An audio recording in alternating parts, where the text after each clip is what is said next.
A startup ditched its AI ad tool for real people, and the numbers show why that matters for every scroll you do. This is Models and Agents for Beginners, episode 146. A company called Icon once raised money to build an AI system that would take any website link and turn it into dozens of short video ads. Those videos would show fake people on screen, generated entirely by code. The plan felt like the perfect match for social media feeds that never stop moving. Think of it like having a vending machine that spits out fresh ads the moment you press a button. After some quiet time, the team returned with a new product called the Human Ad Maker. Instead of letting the AI run everything, they now hire real creators, write scripts together, coach the filming, and deliver finished ads.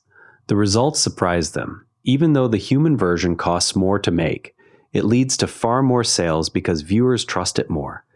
Picture your own feed where you scroll past stiff, too perfect clips that feel like they came from a machine. This shift shows that for some jobs, AI works best when a person stays in charge of the final step, like a chef who uses a food processor but still tastes the dish before serving it. For you, that means the ads you see might start feeling more real again. It also hints at future careers where knowing how to guide AI instead of letting it run alone becomes a valuable skill. If you make videos for school projects or a small online shop, this story is a reminder that mixing your own ideas with AI tools often beats pure automation. You can try this idea yourself by taking a short video on your phone and editing it with a free app like CapCut. Then compare how it feels next to something made entirely by an AI image or video tool. The difference in how natural it feels can teach you a lot about when human judgment still matters.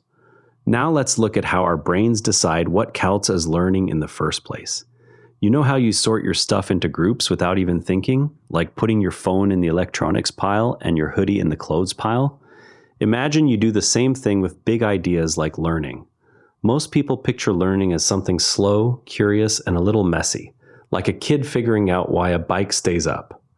When they hear the word AI, their brain quickly puts it in a different pile labeled machine, not alive, just code. That quick sorting happens before they even look at what the AI actually does. So even when an AI spots a pattern in new situations and uses it to answer something it never saw before, people still say it is not learning because the label was already decided. The tricky part is that the same person can give a definition of learning that perfectly matches what the AI is doing, yet still refuse to call it learning if you ask the questions in the wrong order. It is like the brain protects the category it already chose, the way a locked folder on your computer keeps files from mixing with the rest. The honest spot in the middle is admitting you do not know exactly what is happening inside the system, but noticing that treating it like it has some kind of thought changes how it responds.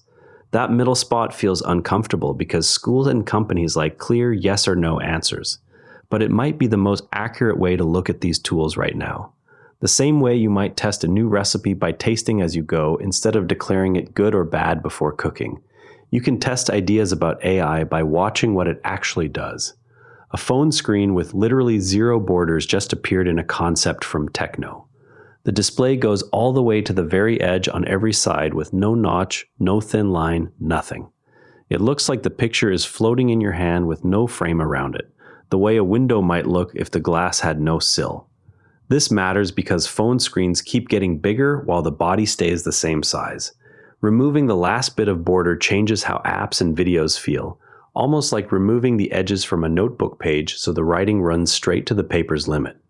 If you like photography or watching shows on your phone, a screen like this would make everything feel more immersive. You can see what it looks like right now by searching Techno 0mm bezel concept phone on YouTube and watching the short clip from Marques Brownlee. It only takes a minute and shows the phone from every angle.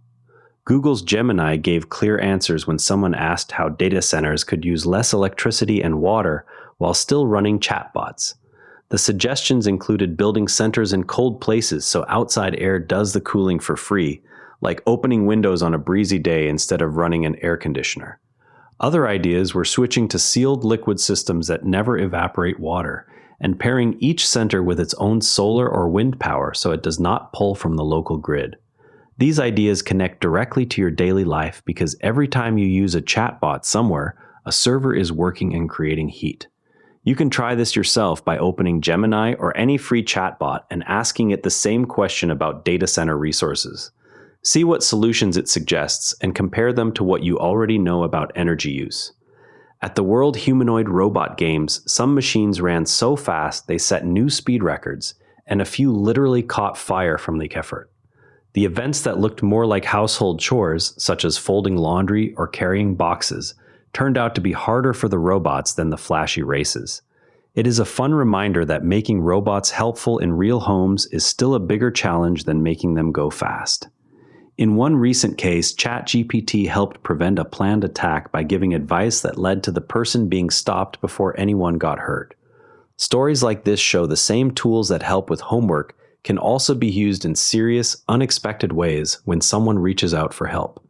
That's it for today. Remember, every AI expert started exactly where you are right now. If something we talked about today made you curious, go try it. That's literally how learning works. Stay curious, keep experimenting, and we'll see you tomorrow. And if you'd rather watch than listen, find us on YouTube at Nara Network. Links in the show notes. And before you go, this show is part of the Nara Network, a family of daily podcasts on tech, science, and markets. Each one a short, sharp briefing you can finish on the commute. If today earned its place in your feed, here's your next listen. Tesla Shorts Time, your daily deep dive into everything Tesla. Find every show free at naranetwork.com. Want the written briefing with source links? Each show keeps a summaries page on naranetwork.com. Scannable, dated, and free. This episode used AI voice synthesis of my voice. Editorial selection and analysis are my own.